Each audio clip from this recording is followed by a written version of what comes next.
നിങ്ങൾ എവിടെയാണ് ഇരിക്കുന്നത്? നിങ്ങൾ ശരീരം കൊണ്ട് ഭൂമിയിലാണെങ്കിലും നിങ്ങളിപ്പോൾ സ്വർഗത്തിൽ നിങ്ങളെ ദൈവം ഇരുത്തിയിരിക്കുകയാണ് ആത്മാവിൽ.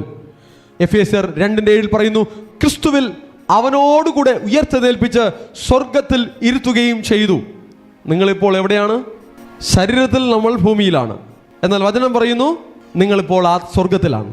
കർത്താവ് നമ്മളെ ആത്മാവിൽ ഉയർത്തെഴുന്നേൽപ്പിച്ചു, ഒരു ജീവനെ തന്നു. നിങ്ങളുടെ മനസ്സിന് അത് ഉൾക്കൊള്ളാൻ കുറച്ച് ടൈം എടുക്കും. എന്നാൽ മനസ്സിൽ അടിക്കടി പറയുക, ഞാൻ ക്രിസ്തുവിനോട് കൂടെയാണ്, ക്രിസ്തു ഇരിക്കുന്ന ഇടത്താണ്. എഫേസ്യർ 2:7 പറയുന്നു, സ്വർഗത്തിൽ അവൻ ഇരുത്തും എന്നല്ല, അവൻ ഇരുത്തുകയും ചെയ്തു കഴിഞ്ഞു എന്നാണ് പറയുന്നത്. അനുസരണക്കേട് കാണിച്ച് കർത്താവ് അവിടെ നിന്ന് നമ്മളെ പുറത്താക്കാൻ ഇടം കൊടുക്കരുത്. അഹങ്കാരം കാണിച്ച് അവിടെ നിന്ന് പുറത്താക്കുവാൻ ഇടം കൊടുക്കരുത്. ശരീരത്തിൽ ഭൂമിയിലാണെങ്കിലും ആത്മാവിൽ already we are seated in heaven. സ്വർഗത്തിൽ നമ്മൾ ഇരുന്ന് കഴിഞ്ഞു. ഹല്ലേലൂയ. അതിൻ്റെ ഒരു സന്തോഷം, അതിൻ്റെ ഒരു ആനന്ദം മനസ്സ് അനുഭവിക്കട്ടെ.